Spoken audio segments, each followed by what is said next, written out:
The fluorescent lights in the office building hummed with the same monotonous drone they'd produced every morning for the past 11 months. I shifted the stack of file boxes in my arms, feeling the sharp corner dig into my ribs as I navigated the narrow hallway toward the storage room. The fabric of my cardigan sleeve rode up half an inch, and I immediately adjusted my grip, tugging the material back down with practiced urgency. The motion was automatic now, muscle memory developed through months of careful concealment. My heels clicked against the polished marble floor, each step echoing in the empty corridor. I'd arrived at 7:15, as always, a full 45 minutes before anyone else would begin trickling in. The early arrival wasn't about ambition or dedication, though my supervisor certainly appreciated my punctuality.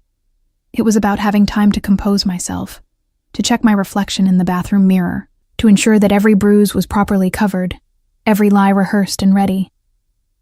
The scent of expensive coffee wafted from the executive floor above, mingling with the faint smell of lemon polish and printer toner that permeated our administrative level.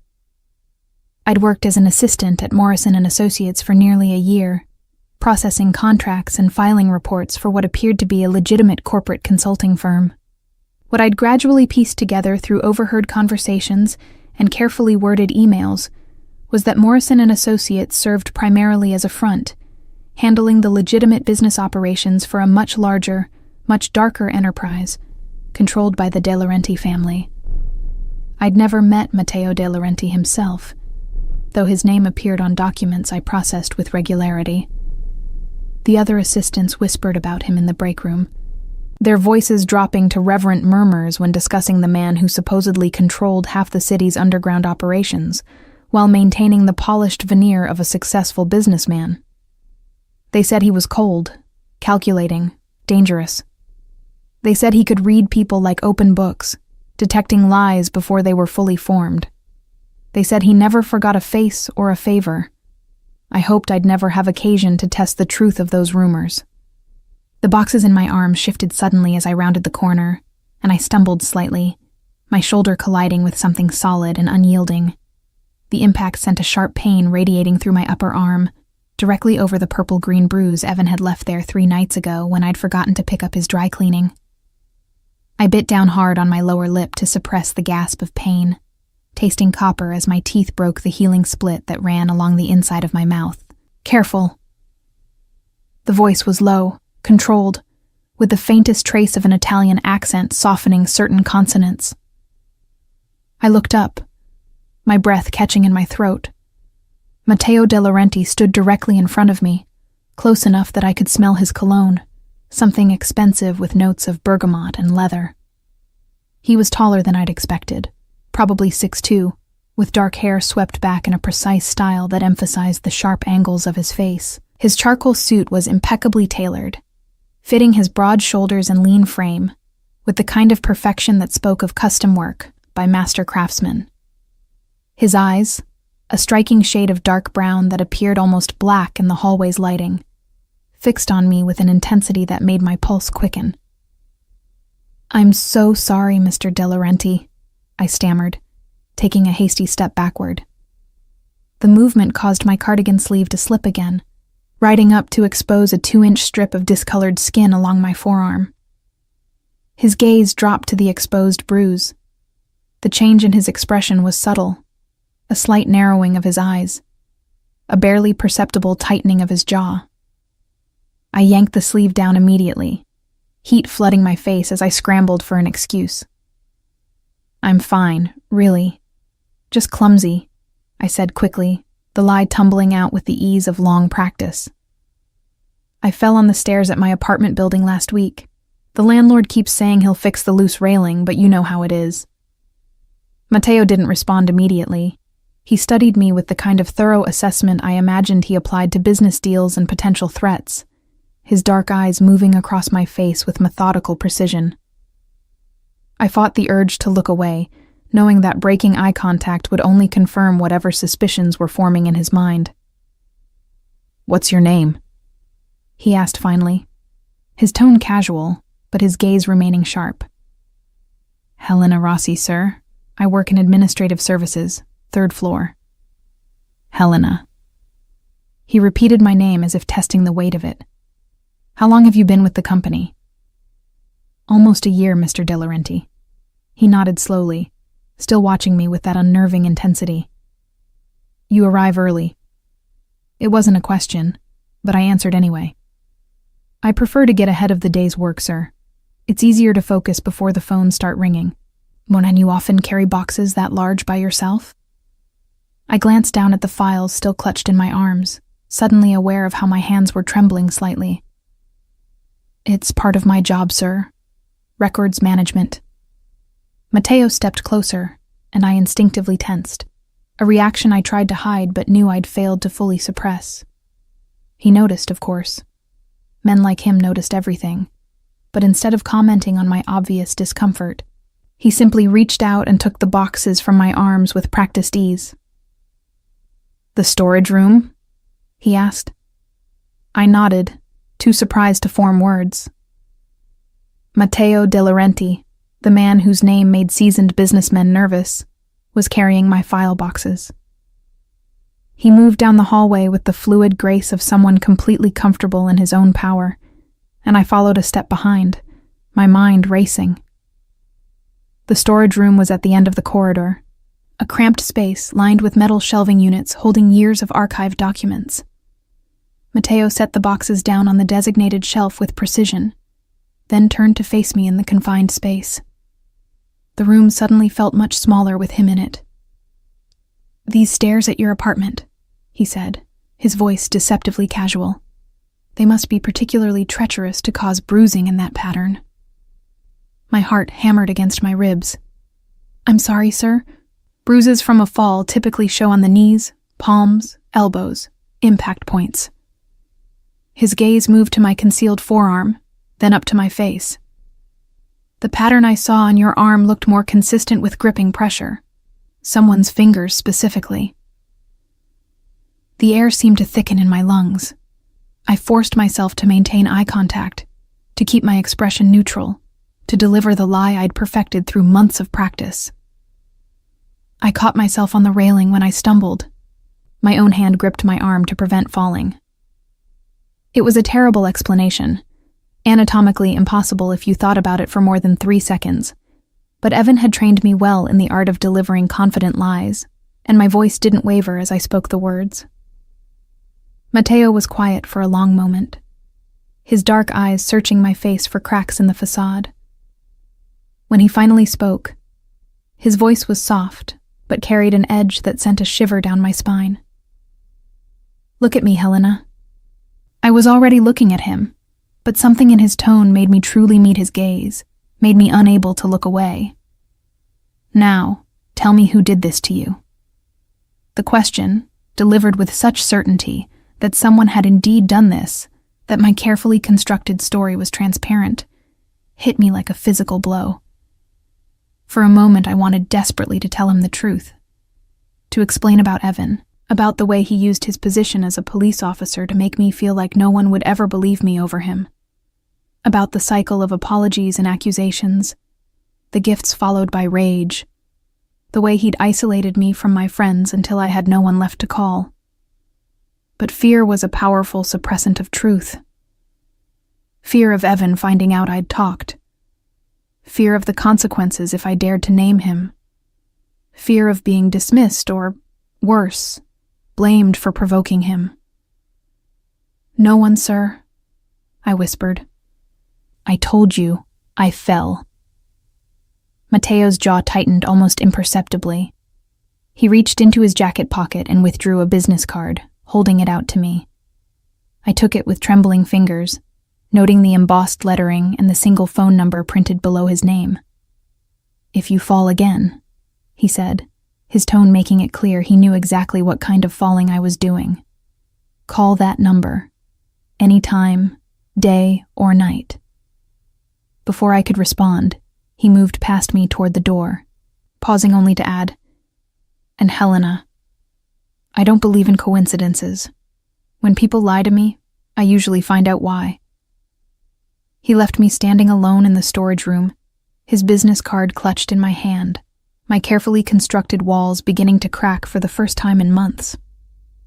The business card remained in my wallet for 3 days, tucked behind my driver's license where I could pretend it didn't exist, while simultaneously knowing exactly where to find it. I went through my daily routines with mechanical precision, arriving early, staying late, maintaining the professional demeanor that had become my armor against the world's scrutiny. But everything felt different now. I'd become hyper-aware of Mateo's presence in the building, tracking his movements through the floors above like a deer monitoring a predator's position.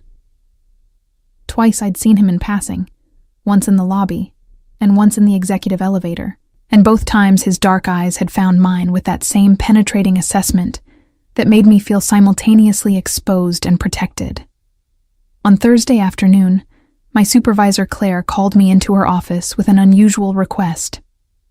"Mr. De Laurenti's executive assistant is out sick," she explained, her perfectly manicured fingers tapping against her desk. "He's requested someone reliable to handle some filing in his private office. I'm sending you." My stomach dropped. "I'm sure there are others more qualified." "He specifically asked for you, Helena." Claire's expression was curious, but not suspicious. "Apparently, you made a good impression earlier this week. Don't mess this up. This kind of assignment could lead to better opportunities." I wanted to refuse, to claim illness or urgent work on the 3rd floor. But refusing a direct request from Matteo De Laurenti wasn't really an option. Not if I wanted to keep my job. So I found myself riding the elevator to the executive floor, my palms sweating despite the building's aggressive air conditioning. Matteo's office occupied the entire northeast corner of the building, with floor-to-ceiling windows offering a panoramic view of the city. The space was decorated in dark woods and leather, with artwork that I suspected was original rather than reproduction hanging on the walls. A massive desk dominated the center of the room, its surface meticulously organized. Matteo stood by the windows when I entered, his back to me, phone pressed to his ear as he conducted a conversation in rapid Italian. I caught only fragments, words like shipment and payment and consequences, that confirmed what I'd already suspected about the nature of his business. He ended the call and turned to face me, his expression neutral, but his eyes sharp with that same assessment I was beginning to recognize. "Helena, thank you for coming up." "Of course, Mr. De Laurenti. Claire said you needed filing assistance." He gestured toward several boxes stacked near the credenza. "Contracts that need to be organized chronologically and cross-referenced with the digital database. Standard administrative work, but I prefer someone meticulous." I moved toward the boxes, grateful for a concrete task to focus on. The contracts were dense legal documents, many containing terms I didn't fully understand, but that spoke to shipping routes, distribution channels, and payment structures that seemed unnecessarily complex for legitimate consulting work. As I worked, I could feel Matteo's presence even when his back was turned. He moved through the office with purposeful efficiency, making calls, reviewing documents, conducting the business of his empire with the same precision he likely applied to everything else in his life.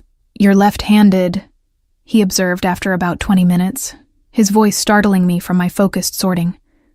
I looked up to find him watching me from his desk. "Yes, sir? But you wear your watch on your left wrist." I glanced down at the cheap digital watch Evan had given me for my birthday, one of his apology gifts after a particularly bad night. "I prefer it there. Most left-handed people wear watches on their right wrist. Prevents interference with writing." He paused, then added with deliberate casualness, "Unless they're trying to hide something on their right wrist that a watch band might aggravate." My hands stilled on the contract I was filing. He'd noticed. Of course he'd noticed. Matteo De Laurenti noticed everything. "I just prefer it this way," I said, keeping my voice steady. He stood, moving around his desk with that predatory grace that made my pulse quicken. "Helena, I'm going to ask you a direct question, and I'd appreciate an honest answer." I met his gaze, forcing myself not to look away, even as every instinct screamed at me to run. "Yes, sir? Are you in danger?" The question was so direct, so stripped of pretense that for a moment I couldn't breathe. Not, "Are you okay?" or "Is everything all right?" but the real question, cutting through all my carefully constructed lies to the truth beneath. "No, sir," I whispered, the lie tasting like ash in my mouth. Mateo's expression didn't change, but something flickered in his dark eyes. Disappointment, perhaps, or determination. "I see." He returned to his desk, and I thought the interrogation was over. But then his phone rang, and I heard him answer in that same controlled tone he used for everything. "Yes, I understand." "Where? How long ago?" "Keep me informed." He ended the call and looked at me with new intensity. "Do you have a police officer named Evan Corbin in your life, Helena?" The name hit me like a physical blow. My carefully maintained composure cracked, genuine fear flooding through me before I could suppress it. "How do you—" "He's been asking questions about you at the building's security desk, claiming he's conducting a welfare check on his girlfriend who works here." Mateo's voice was dangerously soft. "But the security team knows better than to give him information without clearing it with me first." I sank into the nearest chair, my legs suddenly unable to support me. Evan was here. He'd found out where I worked, something I'd carefully kept from him precisely because I knew he'd use it to tighten his control. "He's my ex-boyfriend," I said quietly, the partial truth easier than a complete fabrication. "We broke up a few weeks ago. He's having trouble accepting it." "And the bruises?" Mateo asked, his tone making it clear he already knew the answer. I looked down at my hands, at the slight tremor I could no longer hide. He didn't take rejection well. The silence that followed was heavy with unspoken implications. When I finally looked up, Mateo's expression had shifted into something cold and controlled, the kind of calculated fury that I imagined made his enemies very nervous. "A police officer," he said, more to himself than to me. "That's why you didn't report it. Why you believed no one would help you." "He knows people," I whispered. "He knows judges, prosecutors, other officers. He's made it very clear what would happen if I tried to cause problems for him." Mateo pulled out his phone, typing something quickly. "Does he know where you live?" "Yes." "Does he have a key?" I nodded miserably. He wouldn't give it back when we broke up. More typing, then a call. "Marco, I need a security detail on a residential address." He rattled off my apartment building and unit number from memory, making me realize he'd already had me investigated. "Immediate deployment. No one gets near the door without my approval. Yes, including police. I don't care what credentials they show. Clear it through me first." He ended the call and looked at me with an expression that was almost gentle, though his eyes remained hard. "When does your shift end?" 6 o'clock, sir." "You'll leave at 5 today. My driver will take you home. The security team will be in place before you arrive." "Mr. De Laurenti, I can't ask you to—" "You're not asking. I'm telling you." His voice carried absolute authority. "And tomorrow, you'll meet with one of my attorneys. We're going to file a restraining order, compile documentation, and ensure that Officer Corbin understands that harassing you carries consequences." Tears burned behind my eyes, the first genuine tears I'd allowed myself in months. "Why are you doing this?" Mateo was quiet for a moment, his gaze holding mine with unexpected intensity. "Because I don't tolerate bullies, Helena. Especially ones who hide behind badges."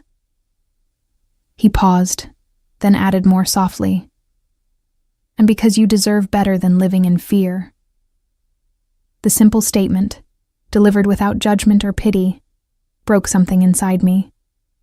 I'd spent so long believing that I somehow deserved Evan's treatment, that I'd provoked him or failed to be good enough, that hearing someone say otherwise with such certainty felt revolutionary. "I don't know how to thank you," I whispered. "Don't thank me yet," Mateo replied, his expression hardening again. "Just be honest with me from now on. Can you do that?" I nodded, feeling the weight of months of lies beginning to lift. "Yes, sir." "Good." He returned to his desk, his demeanor shifting back to professional efficiency. "Now finish that filing. And Helena, if Corbin contacts you in any way, you tell me immediately. Understood?" "Yes, Mr. De Laurenti." As I returned to my work, my hands steadier than they'd been in months, I caught Matteo watching me with an expression I couldn't quite read. Something in his gaze suggested this was about more than just helping an employee in trouble. But I pushed the thought away, focusing instead on the unexpected safety I was being offered. For the first time in longer than I could remember, I allowed myself to hope that maybe, just maybe, I could be free. The attorney Matteo sent me to was a woman named Victoria Chen, who operated from an office so elegant it made me nervous to sit in the leather chairs. She took one look at the photographs I'd finally allowed myself to take of the bruises, read through the text messages I'd been too afraid to delete, and listened to my halting description of Evan's escalating violence with an expression that grew progressively more severe. "You have a strong case," she said finally, her voice crisp with professional certainty. "Restraining order approved within 48 hours. I guarantee it. Criminal charges are trickier given his position, but not impossible, especially with Mr. De Laurenti's resources backing you." "I don't want to be a charity case," I said quietly, shame coloring my words. Victoria's expression softened slightly. "You're not. Matteo doesn't do charity. He does justice, particularly when the system has failed someone." She paused, then added, "He also doesn't usually get personally involved in employee matters. You must have made quite an impression." I didn't know how to respond to that, so I focused instead on signing the documents she placed before me, each signature feeling like reclaiming a small piece of myself. That evening, when Matteo's driver dropped me at my apartment, I found two men in dark suits stationed discreetly near my door. They nodded respectfully, but didn't speak, their presence both comforting and surreal. Inside my apartment, I finally allowed myself to breathe, really breathe, for the first time in months. My phone buzzed. Evan's number, which I hadn't blocked because deleting his contact felt like provocation. The message was typically manipulative. "Helena, baby, I know you're scared. I was too rough the other night. Let me make it up to you. I love you." My hands shook as I screenshot the message and forwarded it to the number Matteo had given me. His response came within seconds. "Delete his number. Don't respond. You're safe." Two words that I desperately needed to hear. You're safe. The next few weeks passed in a blur of legal proceedings and careful rebuilding. The restraining order was approved with shocking speed, helped by Victoria's connections and the documentation I'd finally allowed myself to compile. Evan contested it initially, playing the wounded boyfriend card with practiced ease. But when his sergeant was quietly contacted by someone in Matteo's network, and when evidence of Evan's pattern of abuse toward previous girlfriends mysteriously surfaced, his protests died quickly. I began sleeping through the night for the first time in a year. The bruises faded, replaced by clear skin that felt like reclaimed territory. I started arriving at work without the knot of anxiety in my stomach, began participating in office conversations I'd previously avoided. Matteo watched my transformation with quiet approval, never mentioning the measures he'd taken on my behalf, but ensuring I knew the protection remained in place. Our interactions remained professional, though I'd caught him observing me with an intensity that went beyond mere concern for an employee's welfare. Then came the afternoon that changed everything. I was organizing files in the executive conference room when I heard raised voices from Matteo's office. Through the partially open door, I could see him standing behind his desk, his expression colder than I'd ever witnessed. "The shipment doesn't just disappear, Marco," he said, his voice dangerously soft. "Someone redirected it. I want to know who, and I want to know why." The man across from him, one of Matteo's senior associates, shifted uncomfortably. We're investigating, boss. Could be the Volkov crew making a move. It's not Volkov. Mateo's certainty was absolute. This was internal. Someone in my organization decided they could steal from me and hide behind outside conflict. I should have left. Should have given them privacy for what was clearly sensitive business. But something kept me frozen in place, watching as Mateo demonstrated the ruthless authority that made him feared throughout the city's underground. Find them, Mateo continued, his voice dropping even lower. And when you do, remind them why betrayal carries permanent consequences. The casual reference to violence should have terrified me.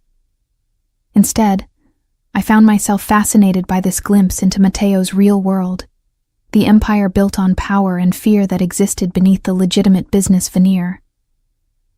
Marco left, and Mateo looked up to find me standing in the conference room doorway. Our eyes met, and I saw him decide in real time whether to maintain the fiction of normalcy or acknowledge what I'd just witnessed. "How much did you hear?" he asked finally. "Enough to know that Morrison and Associates isn't really about corporate consulting." A ghost of a smile touched his lips. And I'm not surprised. I moved into his office, closing the door behind me in a gesture that felt significant. "I've been processing your contracts for almost a year, Mr. De Laurenti. I might be many things, but I'm not oblivious." Mateo leaned against his desk, studying me with renewed interest. "Most people would be frightened by what you just heard." "Most people haven't had a police officer use his badge to terrorize them for 6 months, I replied, surprised by my own boldness. "Compared to Evan, you're refreshingly honest about what you are." "And what am I, Helena?" I considered the question carefully. "You're someone who operates outside legal boundaries but maintains his own code, someone who protects his people and punishes betrayal, someone who helped me when I had nowhere else to turn." That sounds almost admiring. It's factual. I moved closer, drawn by something I couldn't quite name. "You've shown me more genuine protection in 3 weeks than Evan did in an entire relationship. So yes, I'm aware you're dangerous. I'm also aware you've never once made me afraid." Something shifted in Mateo's expression, a crack in his usual control. "You should be afraid of me, Helena. What I do, the world I operate in, it destroys everything soft and good it touches. Then why help me?" I challenged. "Why not just ignore another employee's problems?" He was quiet for a long moment, his dark eyes holding mine with an intensity that made my breath catch. "Because when I saw those bruises, when you tried to lie to me with that ridiculous story about falling, I wanted to find whoever hurt you and make them understand what real fear feels like." The raw honesty in his voice sent a shiver through me. And because you looked at me in that storage room like I might actually believe you, like you'd become so accustomed to being dismissed that honest concern was foreign." His jaw tightened. No one should have to live like that.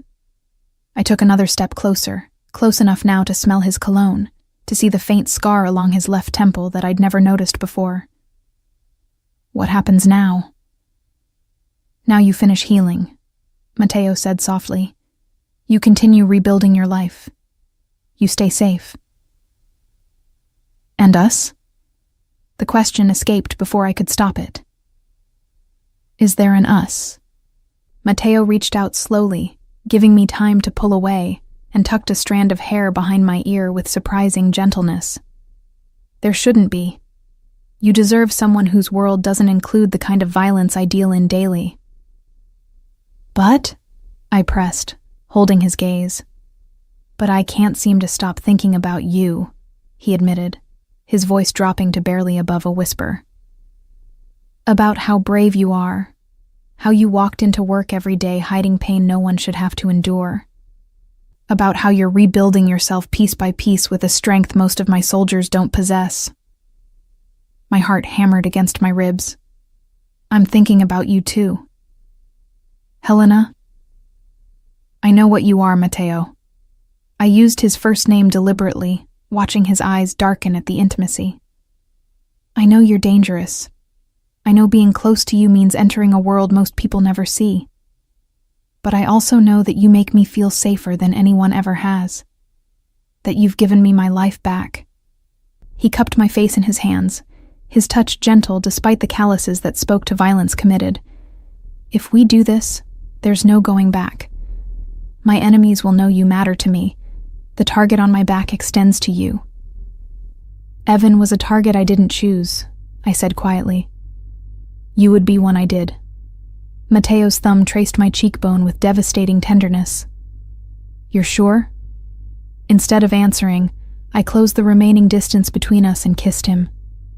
His response was immediate and controlled, one hand sliding into my hair, while the other settled at my waist, pulling me closer with a possessiveness that should have frightened me, but instead made me feel claimed in the best possible way.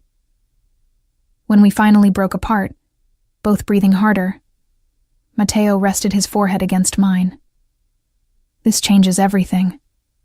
I know, I whispered. I'll protect you with everything I have. I know that too. He kissed me again, slower this time, deeper, and I felt the last of my carefully constructed walls crumble. I was free from Evan's violence, free from fear, and falling for a man who was dangerous to everyone except me. It should have terrified me. Instead, it felt like coming home. The transition from professional distance to acknowledged intimacy happened with surprising naturalness, as if we'd both been waiting for permission to stop pretending. Matteo didn't hide our relationship from his organization, though he was strategic about how it was presented. I wasn't just another woman he was seeing. I was under his protection, which in his world carried weight and consequences. People will talk, he warned me one evening as we shared dinner in his private office, a routine we'd established over the past 2 weeks.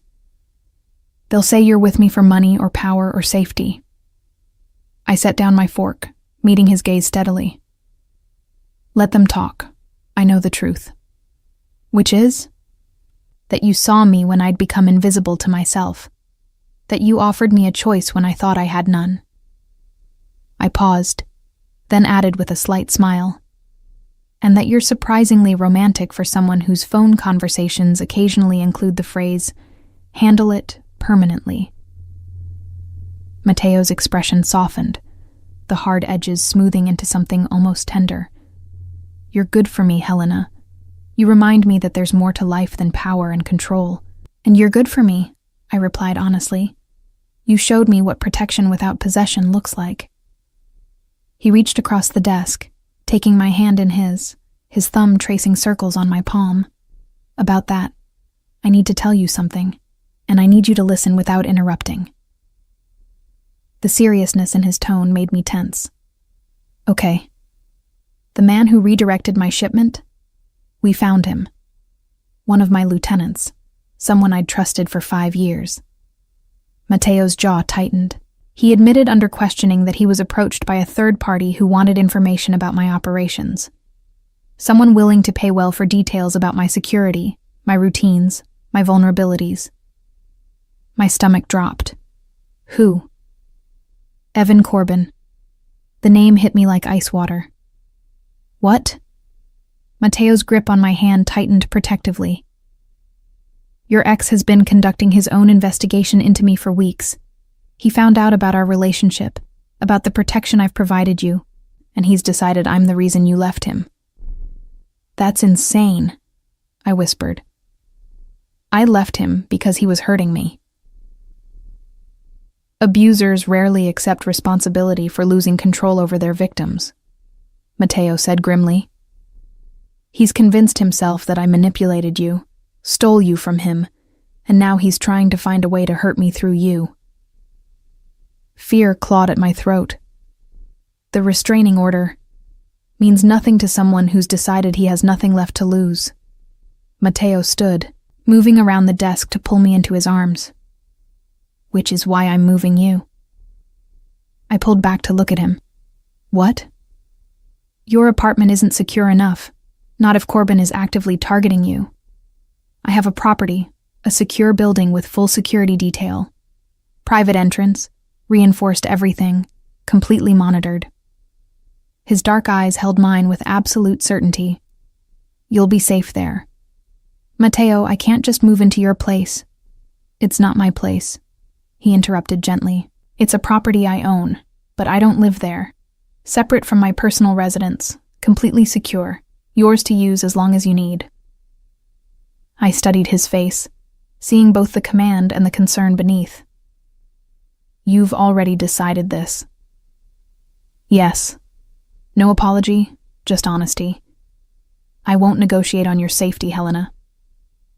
Part of me wanted to argue, to insist on maintaining some independence, but the larger part, the part that had learned to recognize genuine protection, understood he was right. Evan was escalating, and staying in my vulnerable apartment was foolish pride masquerading as independence. Okay, I said quietly. When? Relief flashed across Matteo's features. Tonight. I already have people packing your belongings. Everything will be moved and secured before morning. You were that certain I'd agree? A ghost of a smile touched his lips. I was that certain you're smart enough to recognize the difference between control and protection. He was right, of course. The apartment he moved me into was beautiful. A 2-bedroom unit in a building that looked residential from the outside, but housed security features I'd only seen in movies. Fingerprint entry, bulletproof glass, panic buttons in every room. It should have felt like a cage, but instead, it felt like sanctuary. Matteo visited frequently, though he was careful to respect boundaries, never assuming his protection entitled him to intimacy. We fell into a rhythm of shared dinners, long conversations that stretched past midnight, moments of connection that deepened what was growing between us. 3 weeks after the move, as we sat on the apartment's balcony watching the city lights, I asked the question that had been building in my mind. What will you do about Evan? Matteo was quiet for a moment, his profile sharp against the night sky. What do you want me to do? I want him to stop, I said honestly. I want him to face consequences for what he did to me, for what he's trying to do now. But I don't want you to become a monster because of him. He turned to face me, his expression serious. Helena, I'm already what I am. The question is whether you can accept that some problems in my world are solved with methods your world would consider extreme. I'm not asking you to be someone you're not, I said carefully. I'm asking you not to let him corrupt what we have. Don't let his obsession with me turn this into violence that stains us. Matteo pulled me close, his arms wrapping around me with protective strength. You're asking me to show restraint when everything in me wants to eliminate the threat he represents. I'm asking you to trust that there are other ways, I said against his chest. You have lawyers, connections, evidence of his corruption. Destroy his career, his credibility, his ability to hurt anyone else. But don't destroy yourself in the process. He was silent for a long moment, and I could feel the tension in his body, the war between his instincts and my request. Finally, he pressed a kiss to the top of my head. For you, he said quietly. I'll do it your way. But if he comes near you, if he so much as threatens you again, all promises are void. Deal. The campaign against Evan was methodical and devastating. Victoria Chen presented evidence of his abuse to internal affairs, backed by testimony from his previous victims who'd been too afraid to come forward before. Matteo's connections ensured the investigation couldn't be buried. Within 2 months, Evan Corbin was fired, facing criminal charges, and effectively destroyed professionally. I should have felt triumphant. Instead, I just felt free. The night the news broke, Matteo found me on the balcony again, staring at the city with emotions I couldn't quite name. Regrets? He asked softly, coming to stand beside me. No. I leaned into him, his warmth grounding me. Just processing. A year ago, I thought I'd never escape him. Now he's facing everything he put me through. Justice, Matteo murmured. It took longer than I wanted, but it's complete. I turned in his arms, looking up at his face. Thank you. For listening to me. For doing this the way I asked. For being more than what people think you are. His hand came up to cup my cheek, his touch gentle despite the violence those same hands had committed. You make me want to be better, Helena. You make me remember there's more to power than fear. And you make me remember I'm worth protecting, I whispered. He kissed me then, and in that moment, I understood that I'd fallen completely for this complicated, dangerous man who had given me back my life. Not because I needed his protection, but because I chose to love him despite, and because of everything he was. When we finally broke apart, Matteo's eyes held a question. Move in with me, my actual home, not this safe house. Be with me fully. Are you sure? I asked. Your world, your life, it's not exactly normal. Nothing about us is normal, he replied with a slight smile. But it's real. You're the most real thing in my life, Helena. I want you with me. I thought about the journey from that first collision in the hallway to this moment. About bruises faded and lies abandoned. About fear replaced with trust. Survival replaced with living. Yes, I said simply. Yes. His smile transformed his face, making him look younger, lighter, almost vulnerable. And as he kissed me again under the city lights, I knew I'd made the right choice. I'd chosen freedom, and in doing so, I'd found love. Moving into Matteo's home was like entering a different world. One where luxury wasn't just about expensive objects, but about a level of security and comfort I'd never imagined. The penthouse occupied the entire top floor of a building in the city's most exclusive district, with views that stretched to the horizon and security measures that made my previous apartment look like a dollhouse. This is too much, I said the first night, standing in the master bedroom that was larger than my entire previous apartment. Matteo came up behind me, his hand settling on my waist. It's home. Our home now, if you want it to be. I turned in his arms, studying his face in the dim lighting. I grew up in a 2-bedroom house with 4 siblings. I'm not sure I know how to live like this. You'll learn, he said with a slight smile. Besides, it's not about the space or the luxury.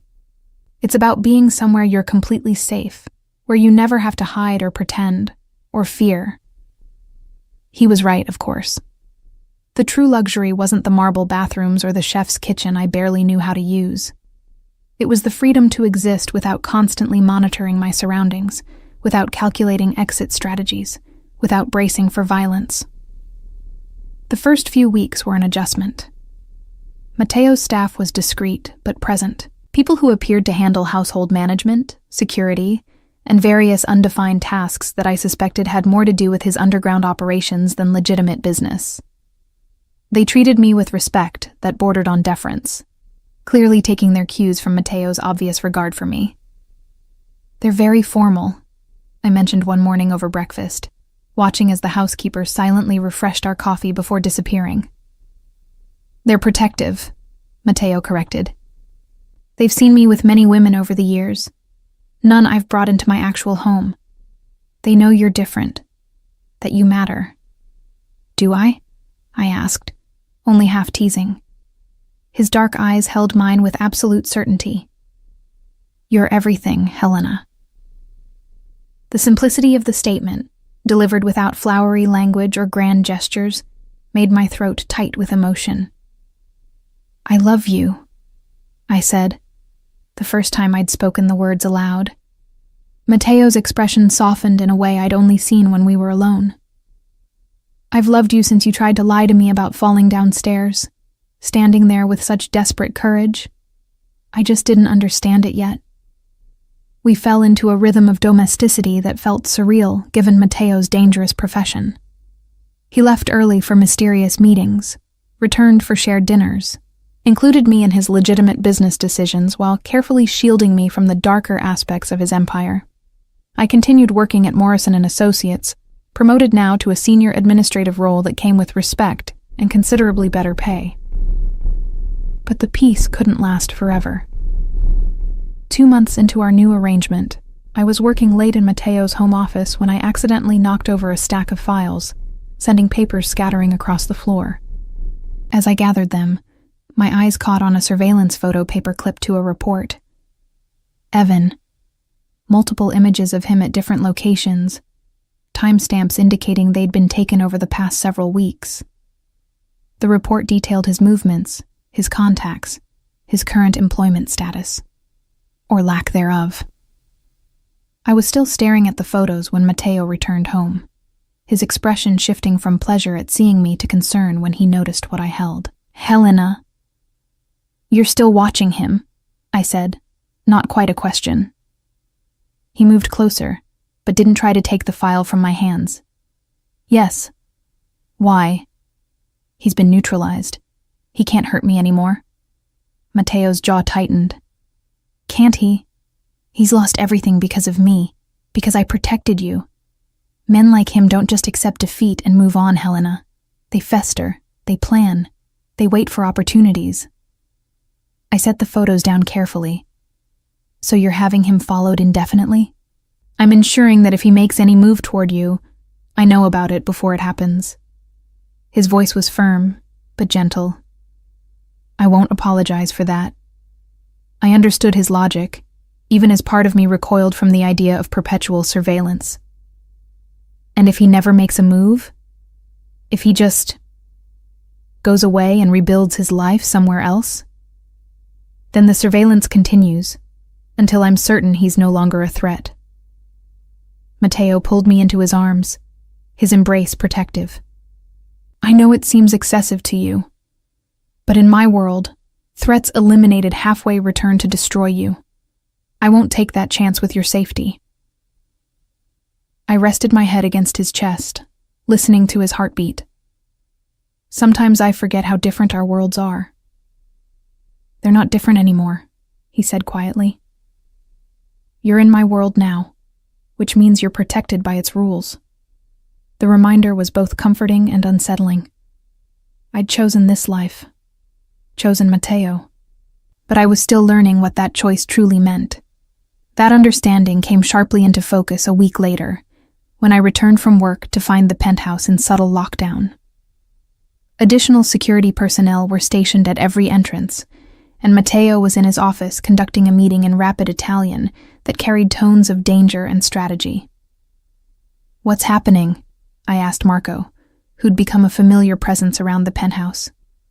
His expression was carefully neutral. "A situation. Nothing for you to worry about, Miss Rossi." But I did worry, pacing the living room while Mateo's meeting stretched into its second hour. When he finally emerged, his expression was harder than I'd seen it since the early days. "Tell me," I said simply. He studied me for a moment, then nodded, respecting me enough to be honest. "One of my business partners attempted to manipulate some contracts, redirect some profits. It's been handled." "Handled how?" "In a way that ensures he won't try it again." Mateo's voice was flat, controlled, and in a way that sends a message to anyone else considering similar betrayal. I knew better than to ask for details. Instead, I moved to him, taking his hands in mine. "Are you all right?" The question seemed to surprise him. "I should be asking you that. You just witnessed the reality of what I do, the consequences I enforce." "I witnessed you protecting what's yours," I said carefully. "I don't need to know the methods to understand the necessity." Something in his expression cracked, vulnerability showing through his controlled exterior. "You're not frightened?" "Of you? Never." I squeezed his hands. "For you sometimes, but not of you." He pulled me close, his embrace tight enough to betray the tension he'd been holding. "I don't deserve you. You deserve someone who sees you fully and loves you anyway," I replied. That's what you've got." We stood like that for a long moment, and I felt him gradually relax, the hardness leaving his body as he allowed himself to be vulnerable in a way I suspected he rarely permitted. Later that night, as we lay in bed, Mateo traced patterns on my shoulder with gentle fingers. "I want you to learn to shoot," he said quietly. I turned to face him. "What?" "I want you to know how to protect yourself if I'm not there. Not because I think you'll need to, but because I want you to have every possible advantage." His dark eyes held mine seriously. "Will you let me teach you?" It was such a Mateo request, practicality wrapped in protection. "Okay," I agreed.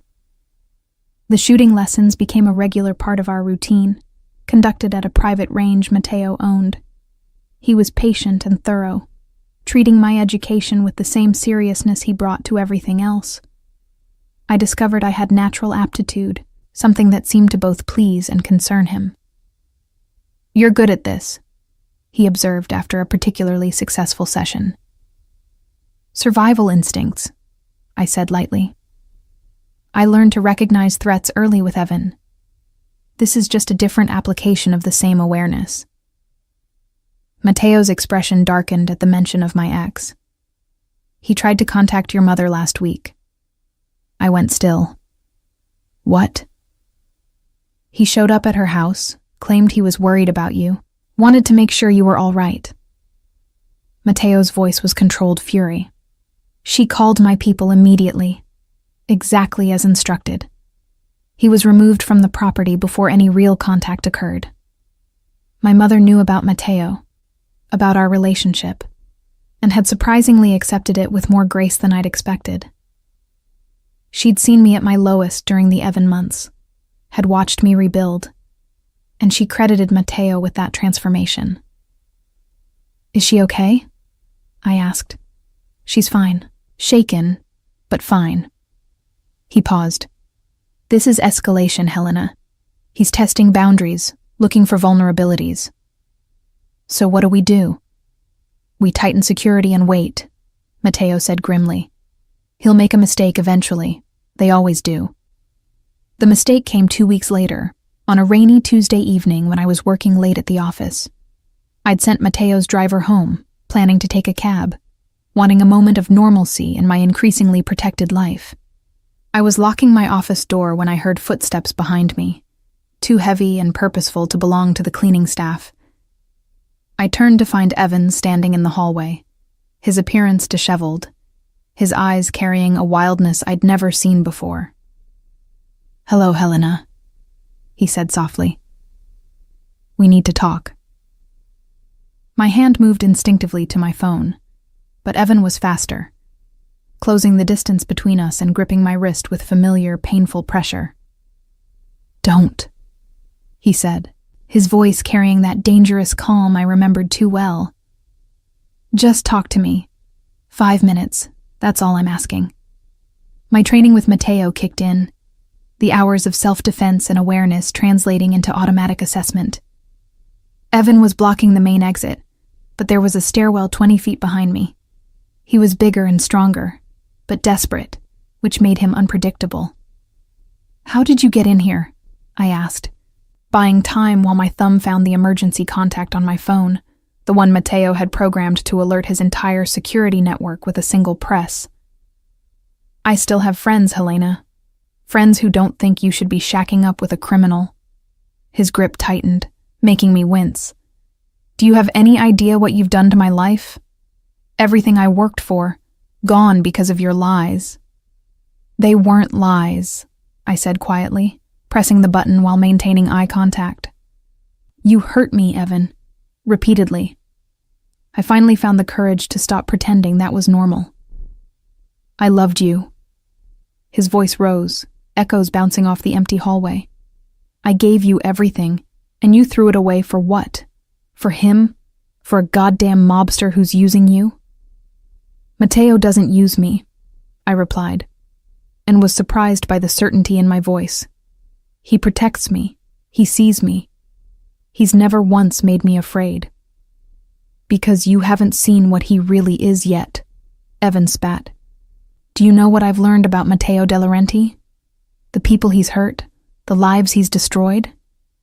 You think you're safe with him? Safer than I ever was with you. The truth of that statement hit him visibly, rage flooding his features.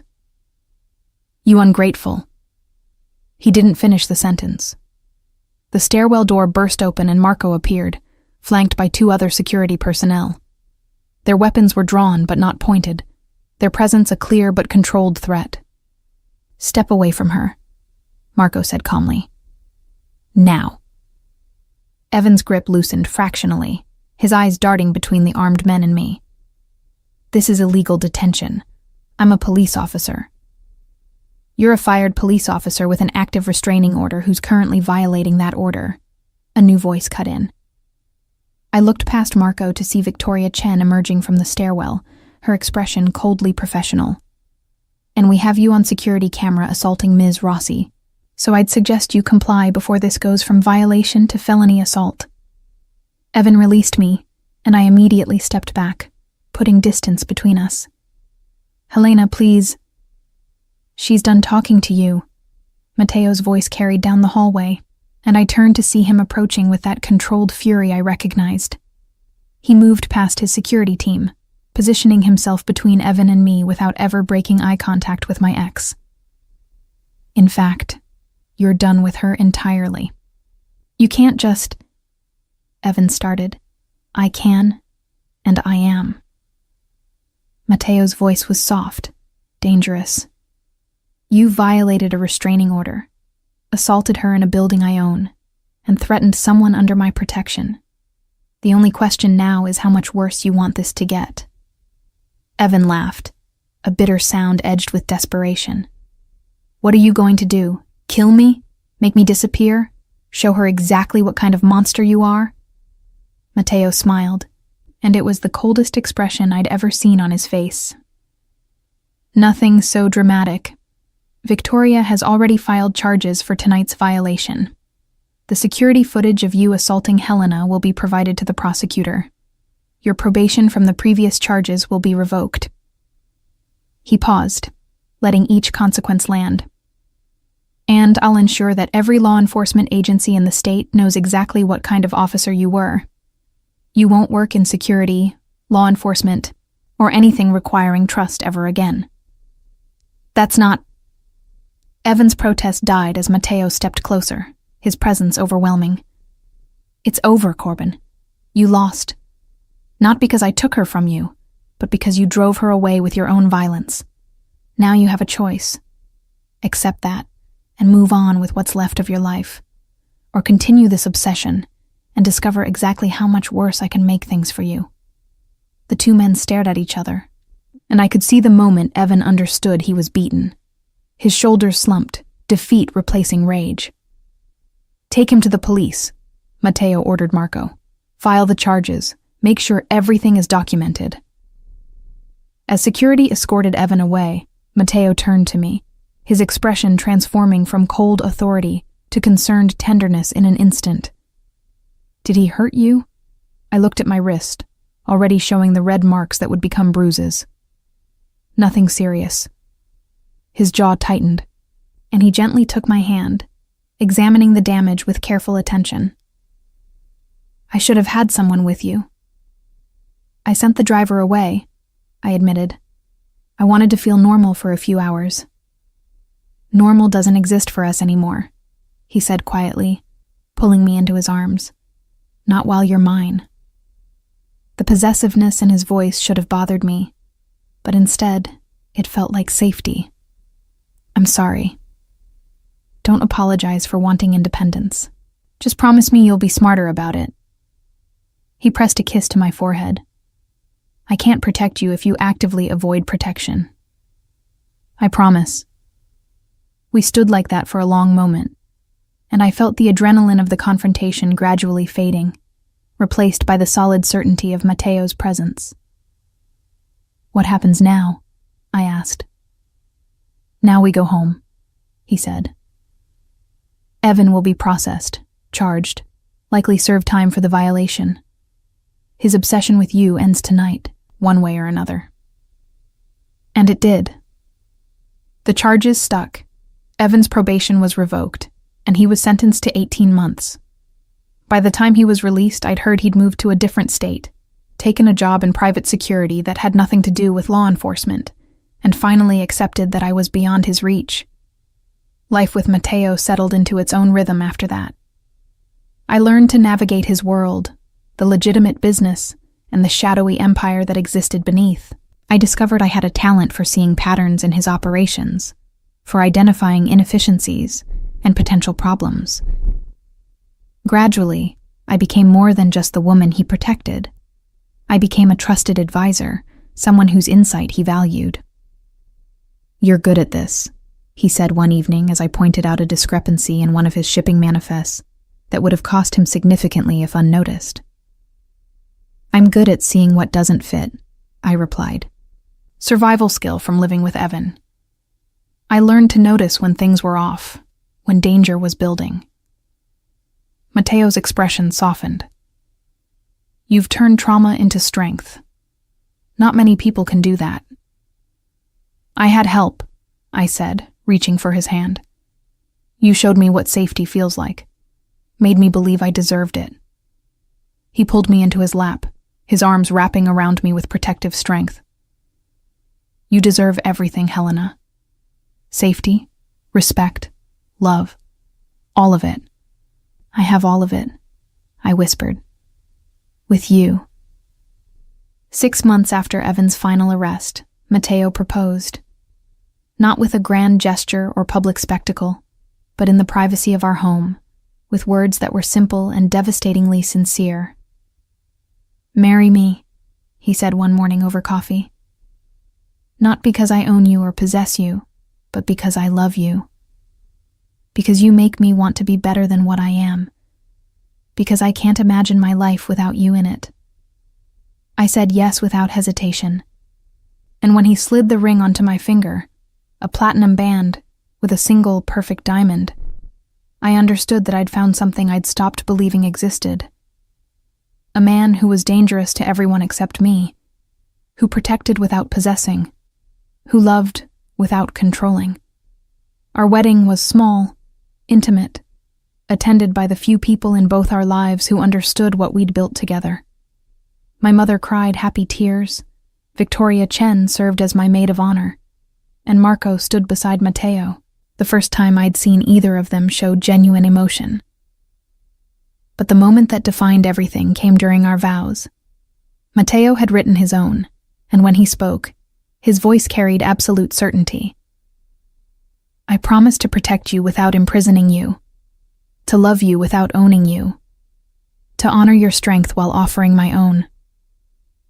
You saved me, Helena, from a life where power was the only thing that mattered. Now you're the only thing that matters." I'd written my own vows too, and when I spoke, I saw his eyes glisten with uncharacteristic moisture. "You saw me when I'd become invisible to myself. You offered me safety when I'd forgotten I deserved it. You showed me that protection and freedom aren't opposites, that strength and gentleness can exist in the same person. I love you not despite the darkness in your world, but because you've never let it touch me. You're my home, Mateo. My choice. My future." As we kissed to seal our vows, I thought about the journey from bruised and broken to whole and free, about the mistake of a man who thought violence was love, and the gift of a man who understood the difference. Matteo De Laurenti was feared by many, respected by more, and loved completely by me. Not because I needed his protection, though he offered it freely, but because he'd given me something more valuable: the power to protect myself, the courage to demand what I deserved, and the freedom to choose love on my own terms. We built a life together that balanced his dangerous world with my need for normalcy. I continued working, eventually taking over management of his legitimate businesses, discovering I had a talent for strategy and negotiation. He included me in decisions, valued my insight, treated me as an equal partner rather than a possession to be guarded.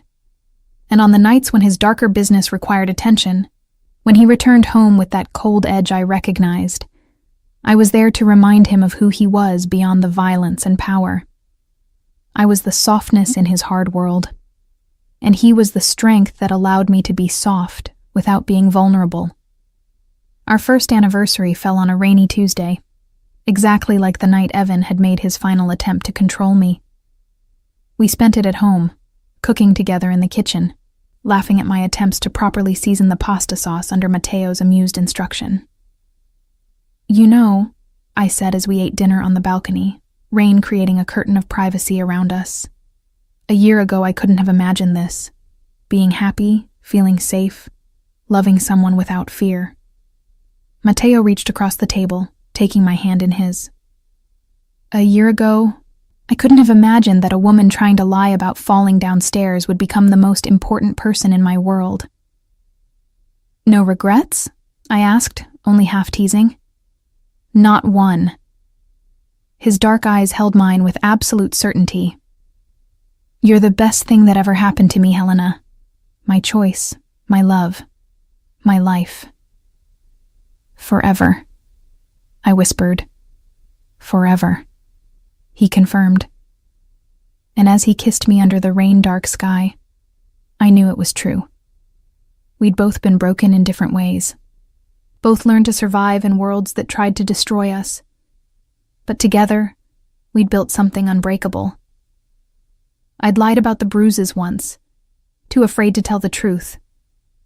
Now I lived in absolute honesty with a man who saw through every pretense to the real me beneath. A man who'd stopped me from drowning in fear and shown me how to swim.